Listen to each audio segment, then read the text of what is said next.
더불어민주당 국회의원 경기도 안성 윤종군 의원입니다. 먼저 참석자 소개를 해드리겠습니다.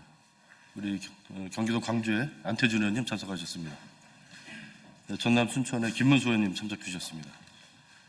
지금 김병기 원내대표 정부시장 맡고 있는 정의찬님 참석해 주셨습니다. 오늘 룸살롱 접대 의혹을 가지고 있는 지기현 판사의 교체와 공수처의 신속하고 강력한 수사를 촉구하는 기자회견을 갖게 됐습니다. 우리 국민 여러분과 언론인 여러분께 한번 여쭤보고 싶습니다. 어떤 범죄 혐의자가 큰일을 앞두고 6년간 잘 쓰던 휴대폰을 교체했다면, 그리고 또 관련된 의혹이 제기되었을 때 3달밖에 안 쓴 휴대폰을 또 교체했다면 정상적인 행위일까요?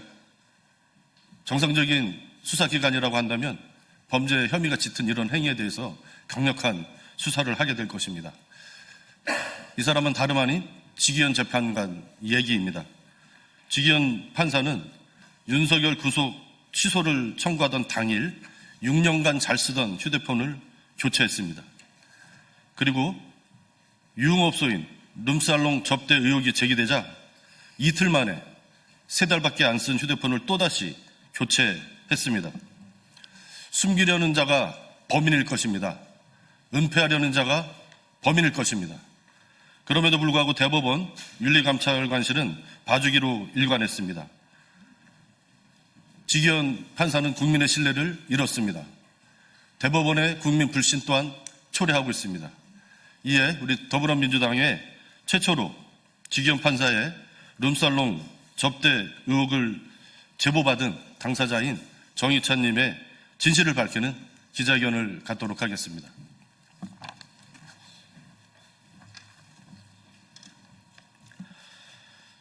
룸살롱 접대 의혹 지기현 판사를 교체하고 공수처는 신속하고 강력한 수사로 진실을 밝혀주십시오. 내란 재판관 지기현 판사의 내란 동조 행위에 분노를 금할 수 없습니다. 내란 우두머리 윤석열을 구속 취소한 당사자입니다.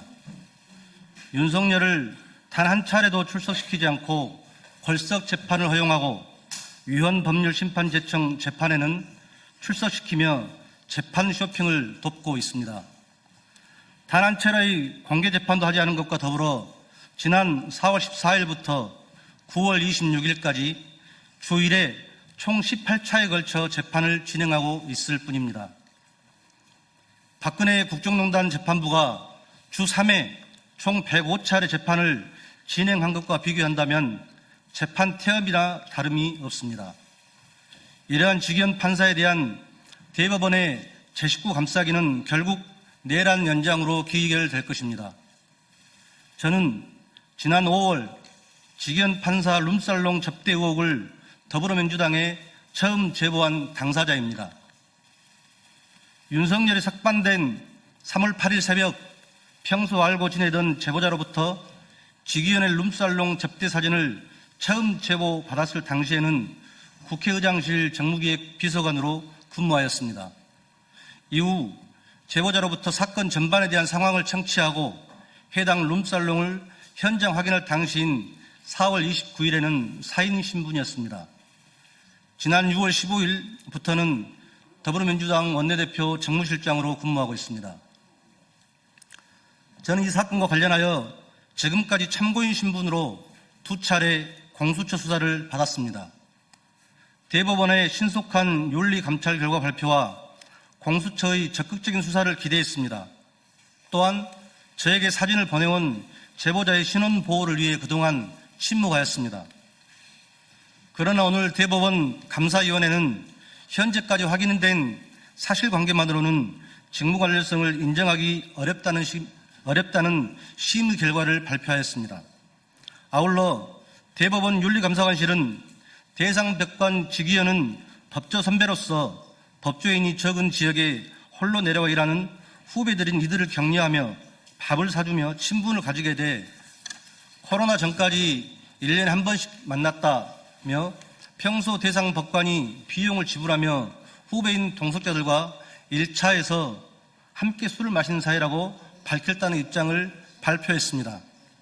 이는 제가 제보자로부터 받은 제보 내용과 명백히 배치되는 것입니다. 첫째, 제보자는 1년에 한 번이 아니라 지난 수년간 본인이 직접 20여 차례 룸살롱 접대를 했다고 말했습니다. 둘째, 대상 법관 직위원이 비용을 지불한 것이 아니라 제보자가 비용을 지불했다고 말했습니다. 셋째, 1차에서 식사와 술을 마시는 사이 수준을 넘어 회원제로 운영되는 수백만 원대의 비용이 드는 룸살롱 접대임을 분명히 말했습니다. 제보와 관련된 상세한 사건 일지는 아래와 같습니다. 2025년 3월 8일, 3월 7일 윤석열 석방 다음날 새벽 00시 59분 카톡으로 제보자와 직위원을 포함한 3인이 함께 있는 사진을 저에게 보내왔습니다. 이 사진은 노정면 의원께서 공개했던 사진입니다. 2025년 4월 29일 18시경 여의도 모 식당에서 저는 제보자와 만났습니다. 제보자와 직위원이 윤석열 석방한 이유를 이해하지 못하겠다. 직위원과의 사적 관계를 이야기하며 직위원과 해당 룸살롱인 그레이스에서 최소 7회 갔으며 그 외에도 10여 차례 이상을 현재는 폐업한 다른 룸살롱에 갔음을 말하는 것입니다. 비용은 늘 제보자 본인이 지불했으며 직위원과 함께 수차례 골프도 쳤음을 저에게 말해왔습니다. 정확한 팩트체크를 위해 현장을 직접 확인하고자 제보자에게 룸살롱 상호와 주소를 요청했습니다. 2025년 5월 1일 제보자로부터 해당 룸살롱 상호명과 주소를 카톡으로 받았습니다. 2025년 5월 6일 제보자가 직접 룸살롱을 예약해 주었고 제3자가 해당 룸살롱 내부 사진을 촬영하게 된 것입니다. 2025년 5월 14일 국회 법사위원회에서 김기표 국회의원이 해당 룸살롱 사진을 최초 공개한 것입니다. 저는 2025년 9월 10일과 9월 19일 2회 참고인 신분으로 공수처 조사를 받았습니다. 이 자리에서 공수처 검사는 대법원에 윤리감찰 결과를 3차례 요구했으나 대법원이 답변을 주지 않고 있어 수사에 난항을 겪고 있다고 말했습니다. 직위원 관련된 사건의 참고인 조사 등 실질 조사는 본인이 처음이라고 말했습니다. 결국 제 식구 감싸기였습니다. 제보자로부터 직접 들은 진실이 이러함에도 대법원은 진실을 외면하고 사건을 축소, 은폐하고 있습니다. 공수처 검사가 제게 분명히 말했듯이 공수처가 3차례 감찰 결과를 요구했을 때도 대법원은 전혀 협조하지 않았습니다. 이제 와서 공수처 수사 결과 후 처리하겠다는 것은 진상규명의 의지가 없음을 분명히 한 것입니다. 대법원 스스로 자정 능력이 없음을 고백하는 것과 다름없습니다. 이에 제보자와의 사적 관계의 불편함보다 국민적 관심사인 내란 종식과 민주주의 회복이라는 공익에 충실하고자 오늘 기자회견을 자청했습니다. 제보자로부터 직위원 룸살롱 의혹의 진실을 제보받은 당사자로서 분명히 요구합니다. 첫째, 룸살롱 의혹의 당사자이자 내란 우두머리 윤석열을 구속 기소한 직위원은 더 이상 재판관의 자격이 없습니다. 즉시 법복을 벗고 공수처 수사에 성실히 임해야 합니다. 둘째, 직위원은 국민의 신뢰를 잃었습니다. 대법원의 신뢰 위기를 초래하고 있습니다. 대법원은 즉시 직위원 판사를 교체하십시오. 셋째, 공수처 수사가 답입니다. 공수처는 신속하고 강력한 수사로 진실을 밝혀주십시오. 이상입니다. 예, 숨기려는 자가 범인일 것입니다. 은폐하려는 자가 범인일 것입니다. 국민의힘이나 다른 곳에서 당직자로 현재 일하고 있기 때문에 메신저 공격을 할 것이 자명합니다. 그러한 위험 부담을 안고 오늘 기자회견을 자청해서 진실을 말했습니다. 우리 언론인 여러분께서도 진실을 밝히는데 많은 도움 주시면 감사하겠습니다. 제보자와 주고받은 모든 카톡 등 자료는 공수처에 이미 제출을 했습니다. 우리 기자 언론인 여러분께서도 진실 밝히는데 많이 협조해 주시기를 부탁드리겠습니다. 예, 이상으로 기자회견 마치겠습니다. 감사합니다. 자, 그러면 지금부터 잠시만 주목해 주시기 바랍니다. 제가 구독자분들을 위해서 선물 하나를 준비했는데요. 제가 항상 여러분들께 드리는 말씀이 있습니다. 뉴스만 평소에 잘 챙겨보셔도 돈이 되고 돈을 벌 수 있다라고 말씀을 드렸는데요. 여러분들은 여기 보시는 삼성전자 뉴스를 보고 어떤 생각이 드세요? 아니면 정치인들의 뉴스, 날씨 뉴스를 보고는 어떤 생각이 드시나요? 그냥 뉴스만 보고 끝내는지 아니면 이 뉴스를 어떻게 이용할 수 있는지 이 부분을 고민하고 계시는지를 되물어보고 싶습니다. 그 이유가 뭐냐 하면 제가 지난번에 여러분들께 뭐라고 말씀을 드렸었죠? 지금은 반도체 섹터를 눈여겨보셔야 한다고 말씀드렸습니다. 그리고 나서 이런 썸네일들을 뉴스를 통해서 많이 보셨을 겁니다. 반도체 내용이 이슈가 됐을 때 부자들은 어떻게 생각할까요? 반도체 관련주들은 뭐가 있는지, 어떤 종목이 가장 좋은지, 어디에 투자해야 돈이 몰리는지 자연스럽게 생각한다고 제가 말씀을 드렸죠.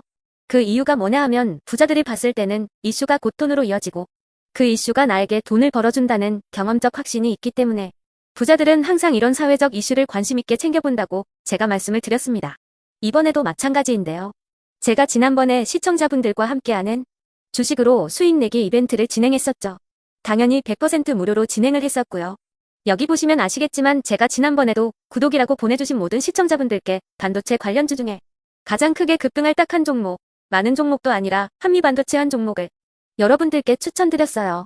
그러면서 여기 나와 있는 대로 정확히 얼마에 매수해야 하는지, 그리고 수익률이 어느 정도 나왔을 때 팔아야 하는지를 이런 부분들까지 여러분들에게 정확히 알려드렸었는데 지금 실제로 어떻게 되었다? 오른쪽을 보시면 아시겠지만 제가 지난번 문자 발송으로 이 한미반도체를 소개해드리고 나서 실제로 이렇게 5배 이상 어마무시한 상승이 나왔습니다. 100만 원만 투자를 했어도 무려 500만 원이 넘는 수익금이 생긴 거죠. 그래서 당시에도 굉장히 많은 분들이 제가 드린 이 한미반도체로 수익을 내실 수가 있으셨을 텐데요. 또 최근에도 두산에너빌리티라는 종목을 소개해드리고 2배가 넘는 상승이 나와주었습니다. 다시 한번 축하드린다고 말씀을 드리겠고 이번에도 마찬가지입니다. 앞으로도 2025년, 2026년 계속해서 기대해볼 섹터는 AI입니다. 그 중에서도 AI 반도체는 그 누구도 부정할 수 없는 미래성장 산업입니다. 그러면 우리가 어떻게 생각해 볼 수 있을까요? AI 반도체 종목 중에 앞으로 크게 대장 역할을 하면서 10배 이상 급등할 수 있는 템베거 종목을 지금부터 열심히 추적해야 한다는 겁니다. 큰 돈을 투자하지 않더라도 월급의 일부분 아주 소액이라도 이 종목을 모아가야 수백 %의 수익률을 손에 쥘 수 있는 것이죠. 지금 여러분이 보고 계시는 이 유튜브 또한 AI 반도체와 아주 밀접한 연관이 있고 반도체야말로 대한민국의 핵심 산업으로 앞으로 더더욱 시장은 성장할 수밖에 없습니다. 또한 현재 이재명 정부는 코스피 5천을 공약으로 상법 개정까지 단행하면서 우리 주식시장을 살리려고 많은 노력을 다하고 있습니다. 5년 동안 정부는 우리나라의 주식시장을 살리기 위해 주도적으로 행동해 나가면서 이재명 대통령 본인 또한 코스피 지수에 본인 월급을 투자하겠다고 선언한 상황인데요. 그렇기 때문에 제가 이번에도 뭘 보내드리고 있냐면 지난번과 똑같이 구독이라는 문자를 보내주시면 제가 AI 반도체 관련주 중에 앞으로 대장주 역할을 하면서 주가가 가장 크게 급등할 한 종목을 여러분들께 문자 발송으로 종목명과 사고 파는 시점을 모두 알려드릴 건데요. 그 문자를 받고 여러분들이 주식으로 돈 버는 연습을 한번 해보셨으면 좋겠고요. 혹시라도 나는 주식을 하지 않는다 하시는 분들은 주변에 주식하시는 지인분들에게 말씀을 해주셔도 되고요. 아니면 연세가 있으셔서 투자가 어렵다 하시는 분들은 이 종목을 자녀분들에게 한번 사봐라, 이걸로 한번 수익을 내봐라 이렇게 조언을 해주실 수도 있는 거겠죠. 그래서 지금 이 영상을 보시는 시청자분들 중에 나도 이번 종목이 좀 궁금하다 하시는 분들은요. 누구나 상관없이, 그리고 어느 시간대나 상관없이 부담 없이 010-2250-0333번으로 구독이라는 문자 보내주시면 제가 이번에도 똑같이 무료 추천 급등주 문자를 보내드리겠습니다. 이해되시겠죠? 제 번호 010-2250-0333번으로 구독이라는 문자 보내주시면 여러분들이 직접 이슈를 통해서 돈 버는 연습을 해보실 수가 있는 거고 제가 돈을 받는 것도 아니고 투자를 대신해 드리는 것도 아니기 때문에 부담 없이 신청해 주시면 되는 겁니다. 그리고 수익이 나면 저는 다른 것은 하나도 바라지 않습니다. 제 채널에 구독, 좋아요 한 번씩만 눌러주시라. 이렇게 다시 한번 말씀을 드리겠습니다.